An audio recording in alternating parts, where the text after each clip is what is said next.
Gabriella Alvin has written a delightful children's book entitled Athena, The Adventures of a Fearless Dragon. This is a heartwarming story about a little dragon born with her two back feet missing. And during her journey across the country, searching for a new home, she and her brothers learn to work together to survive while strengthening their sibling bond. Athena, The Adventures of a Fearless Dragon is now available on digital platforms.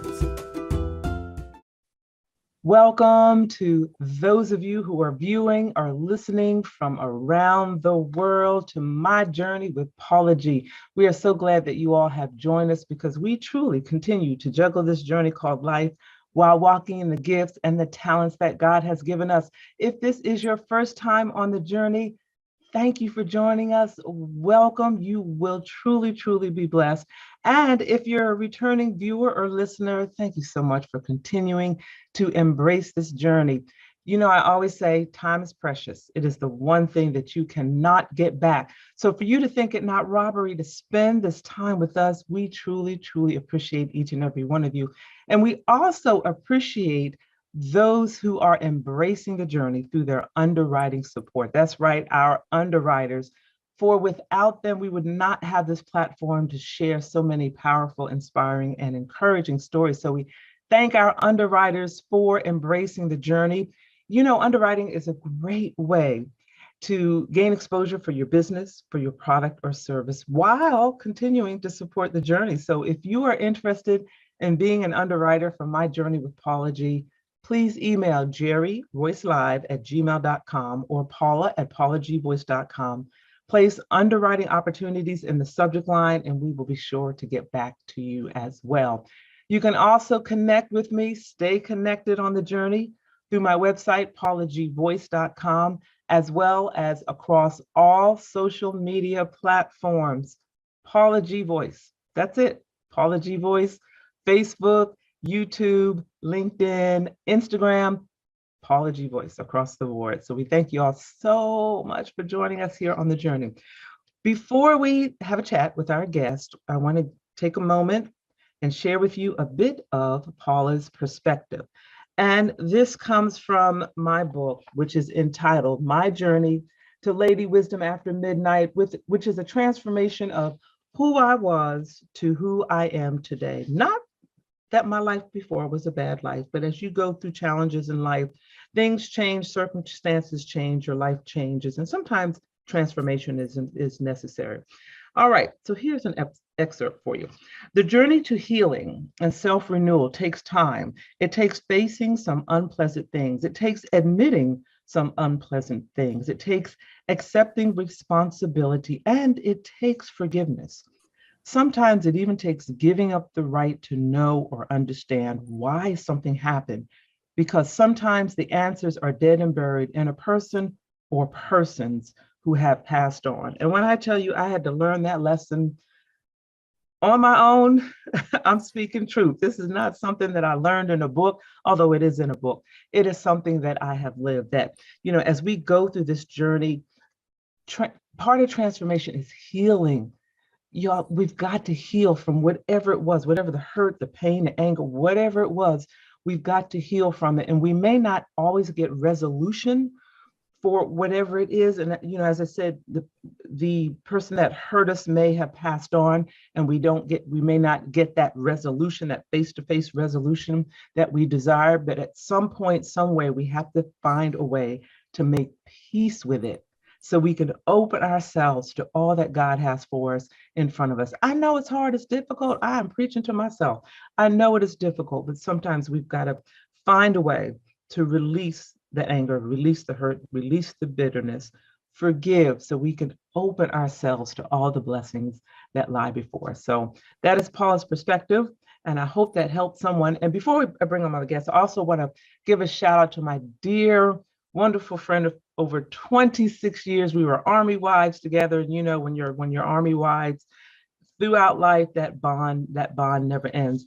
And I just want to thank her for this wonderful gift, finding the joy in your journey. So I want to thank my dear sister, Mrs. Inger M. Ferguson, who is also the South Carolina Educator of the Year for this particular year. So we thank her praise God for her, what she does in her ministry of education, because that's really a ministry, as well as her creative ministry, as she too is juggling this journey called life while walking in the gifts and talents that God has given us. And speaking of gifts and talents, my guest today, this young lady, you might want to get paper and pencil. I tell you all sometimes get paper and pencil. You might want to get paper and pencil because I know she's going to drop some nuggets. She's an author. She's a screenwriter. She's an actress, a producer.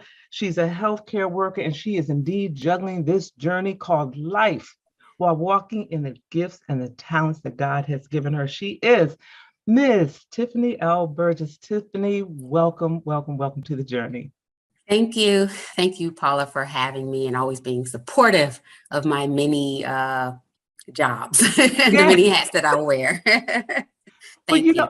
I think you are so welcome. I think you're such an encouragement because you truly are an example of juggling this journey called life because you still work full time while walking in the gifts and the talents that God has given you that I've mentioned, being an author and a screenwriter, an actress, a producer, a healthcare worker. So first of all, if you can, tell us a bit about your full-time job.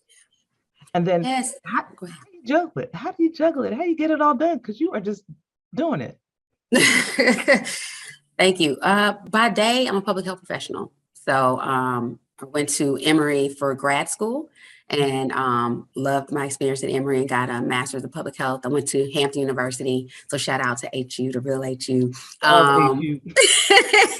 For undergrad and my undergrad degrees in biology. And I always knew I wanted to work in healthcare. I was pre-med at first. And so I do have that passion. So that's what I do by day, public health professional. I focus on chronic disease prevention. And then you mentioned the other things by night. So wait a minute, let me pause you right there. So right now, at the time of this particular conversation, we are, some say we're beyond it. I personally think we're still in the midst of it. But anyway, we're the pandemic. So I would imagine that your day job has been amped up a bit. It has. COVID has, the pandemic has changed things. I was on campus at CDC, and now I'm working from home, which is different because I'm a public health consultant housed at the Centers for Disease Control and Prevention. And I've been in public health for about 20 years now, which kind of gives away my age as well. But it's right. But yes, it's been busy. It's been busy. And I agree with you. I feel like we're still working through this pandemic. With God's grace, we're making it every day, and hopefully I know and pray that we'll get on the other side of it. But right now, I'm like you, I still feel like we're in it, and it definitely has ramped up the work that we do as public health professionals. So now your day job has been ramped up because of the current situation, yet you're still walking in your gifts and talents. So share with us how that's working out for you. It's it's a balance for me. It balances me out because I'm definitely someone who is the science health mind, but also have this creative side, and I have to use both for me to be happy and to feel fulfilled. So whether it's on my lunch break, whether it's weekends, whether it's at night, shout out to insomniacs. I do a lot of work at night, a lot of writing if I can't sleep. And just, it may take me a while. The first book took me like 9 months. The second book took me a couple of years, and just finished the first draft of the third. It's taken me like 3 years, but I get it done. And I just carve out time. You have to make time to really nurture the gifts and talents that God has blessed you with. And that's something my mother has poured into me. He'll give it to you, but you have to work on it, faith without works. And you have to do your part. And that's what I try to do. I try to nurture the gifts that he's given me. So I hear within that and encouraging the audience, encouraging authors, and all of you have these gifts and talents, and you're saying, well, I don't have time to work it because I work a full-time job. What I was just hearing was praying for direction and praying for wisdom as to recognizing the opportunities, like you said, lunch break, recognizing that here's an opportunity where my lunch break is 30 minutes, 45 minutes, an hour, doing something with that time toward using my gifts, getting home and doing a lot of this at night and finding that balance. And it sounds like that your gifts and talents, you have the energy for them because they are your therapy. Is that fair?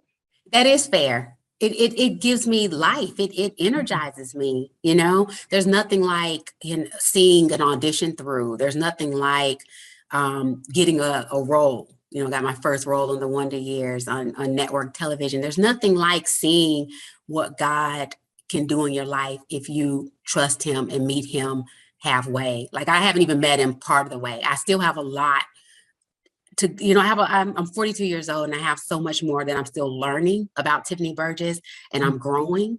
And I'm amazed at what he's done thus far, but I'm excited to see what he has in store for me if I just step out on faith and do my part. So you have to carve out a little bit of time to learn those lines or to jot down some notes for your book. And don't put yourself on a timetable as far as finishing, because that to me sometimes can be a trap. Now it's time management, and you do want to make sure you have a plan, right? And it's okay to set milestones, but don't get discouraged if you didn't finish, by April. I wanted to have this third book done by last August, 2021, before I turned 42. Well, it's okay. I got the first draft done, the first quarter of 2022. And that's okay. Like that, I'm still rolling, Yes. And okay, now I told you all, paper and pen. She just dropped some nuggets about the timetable and using your time. And I love what you said about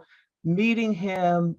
He's opening these doors and you feel like you've only met him part of the way, and you have so much further to go. And when he gives you those gifts and talents, he's given them to you. Now you have the responsibility of figuring out how to utilize them. And it's different for everyone, because maybe for someone else, well, I can't do it at lunchtime because I got to check on my kids, this, that, the other. Okay, that's fine. We're not saying that's written in stone. What we're saying is you have to figure it out for yourself, and it's not easy, and you might lose some. You gave shout out to the insomniacs. You're gonna lose some sleep, right? So oh my gosh, I know you just helped somebody with that. And then the books, that each one was not completed within the time frame that you thought it needed to be complete, but you kept going and you didn't stop. And now you've completed 3 books. I love it. Don't give up. Don't give up. Sometimes you get discouraged, and it won't be easy, but I feel like nothing worth really having. It's just easy. It just comes easy, right? You have to put in some hard work. You have to, really focus and have this goal in mind, and then a plan to reach your goal. And then you just keep pushing, So Skin Like Mine, as I've told you before, wasn't a children's book. And I had been working on that since 2007 when I took an evening at Emory class. But when my grandmother passed and I found myself lacking that joy, I found myself feeling a little, dealing with depression, which I think we should talk about these things as African Americans, especially African American women. You can be a strong woman, right? A strong person, have a strong faith, but still sometimes deal with sadness or depression or something like that. And when my grandmother passed, my grandfather passed, the same year, I had lost some joy. And that's when my mother reminded me of some of the things that bring me joy and talents and gifts that God had blessed me with that I had not been focusing on. And that's when the children's book, Skin Like Mine, that's when it evolved. And I've just been running ever since. Yes. Yeah. And all of this, you've kind of basically kind of given it to us in a nutshell, is a manifestation of a childhood dream that you had, and then the encouragement that you've had along the way by members of your family, and then how you channeled those gifts and talent into creating creativity during the loss, of your grandmother, and so many other events that have occurred in life. So again, as we go through these seasons of life, these seasons of loss, we're still juggling this journey, still Mhm. walking in the gifts and talents that God has given us. And you mentioned your books, and I've had the pleasure of being able to read them. They're so delightful, and Thank I believe one of them was read for the Storytime you. Yeah. network as well. So it's just been delightful. You also have a partnership with Mhm. two gentlemen. Can you share a little bit about that with us? I do. Well, so it's actually about three gentlemen, but two different partnerships. But I have Tyler Street Films, Mhm. which is our film production company.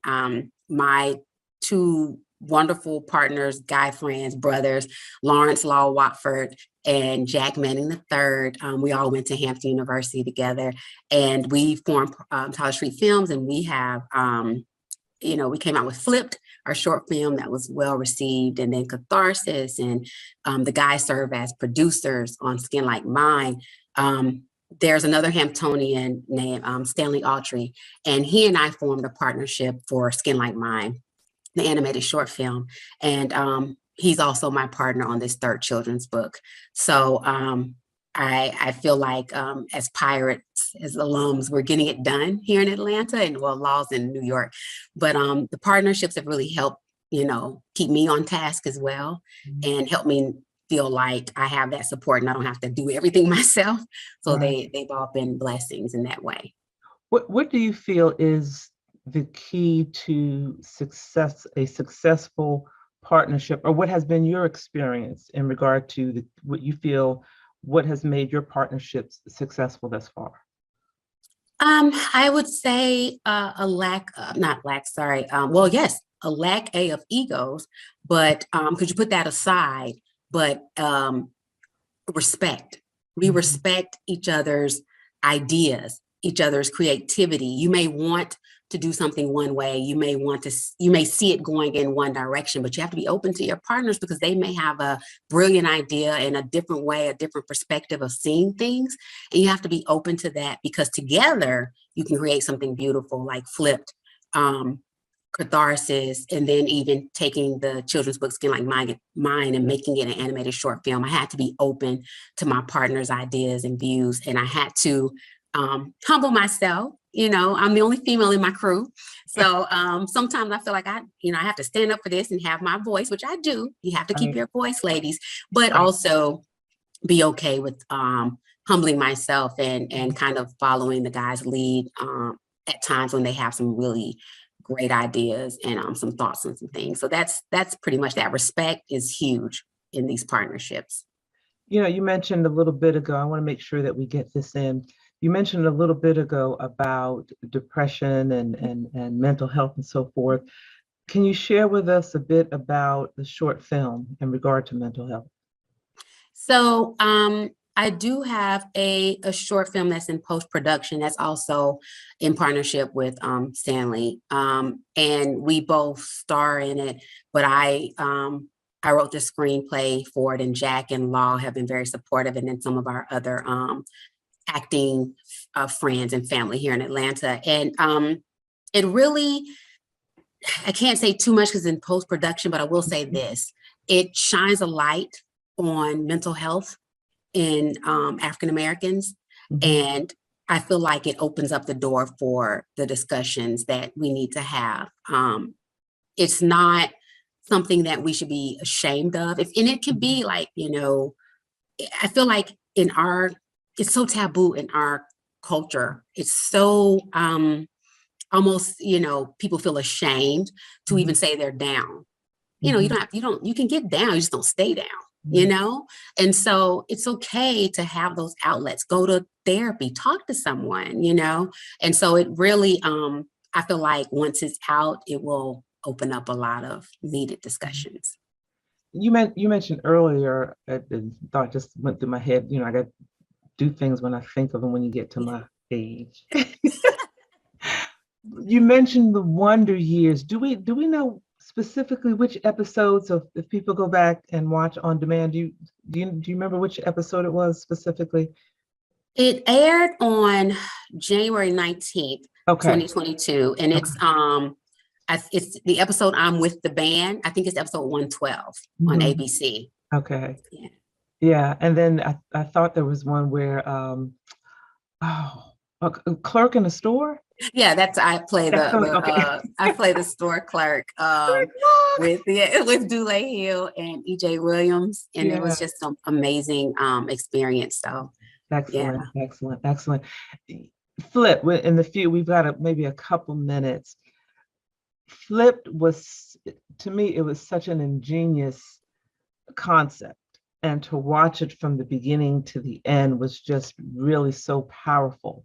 And I remember an interview with the woman that played the mother of the young man and her reaction. And it was just a powerful interview because it was sort of the shoes on the other foot. And now Mhm. she gets it, if that's fair to say. Mhm. You know, Yeah. so can you Yeah. share a little bit about Flipped and how that concept came about? Flipped is a short film that just reimagines the society, in which we're living. And the concept came about through my partner, Jack Manning, and he had been thinking about what it would be like to show people this side of how do I say it, racial and social injustice. Mhm, mhm, How do you get people to really understand? Well, sometimes you mm, have to have them walk in your shoes, mhm, and we try to do that and reimagine this society and put it on film on the big screen. And it's at the end of the day, it's about a high school, teenager who has been dealing with just some microaggressions and injustice, and it comes to a head. And you get to see what that's like for him and the situation he ends up, mhm. finds himself in, and then the outcome. And so we're trying to get it out there through different platforms, and it's been so well received. But thank you, Paula, for supporting it and the story that we're trying to tell. Yes, and all Yeah. of the stories that you tell, whether it's on film or through your books, are powerful stories, stories of substance and quality, and thought-provoking conversation starters. You know, it truly is a journey. And you know what fascinates me about you is a degree in biology. And you know, when I think my father had a degree in electrical engineering, a master's degree in Nice. electrical engineering. So, Nice. you know, everything with him was black and white. You tell daddy, why did the chicken cross the road, right? It's just a joke. Well, first of all, what is the chicken doing out of the chicken coop? Chickens have no business. You know, like, daddy, don't analyze it. Just go with it. Just go All with it. right. All So, right. you know, when I think of math and science minded people, I think because of my own experience, you know, I think of that kind of everything is black and white. So it just fascinates me that you have that side of you, but then also such a creative side that is so, to me, outside of the box of, you know, a math and science mind. I think it's a beautiful thing. And I think it's really a wonderful, wonderful reflection of God placing gifts and talents within you and you having the wherewithal to utilize those, you know, to maximize those, a lot of which are yet untapped, as you mentioned earlier. Thank you. Thank you, Paula. I appreciate that. I'm trying. It's working. It's working. It's working. So share with our audience maybe some words of encouragement or advice that you may have for them, a nugget of wisdom, and also share your website and social media, how they can stay connected. Yeah, I would just say, you know what, my one of my favorite verses is Proverbs 3, 5, and 6. And that's trust in the Lord with all thy heart, lean not to thy own understanding, with all thy ways acknowledge him, and he shall direct thy paths. And I feel like he's directing my paths every day. Sometimes I get off the path and he brings me back. So if you just, keep trusting him, keep praying, and keep believing in the talents that he's bestowed upon you, you'll watch it unfold in your life and you will be amazed. And I'm hoping this is just the beginning with me. You can find me at Miss Tiffany Elle on Instagram. So it's Tiffanyelle, and then Tyler Street Films, and it's TYLERSTREET Films. Both those are both our Instagram handles. And then my website is www Tiffany Elle Burgess.com. Thank you, Tiffany, so much for joining us. Thank you you. so much for sharing with us.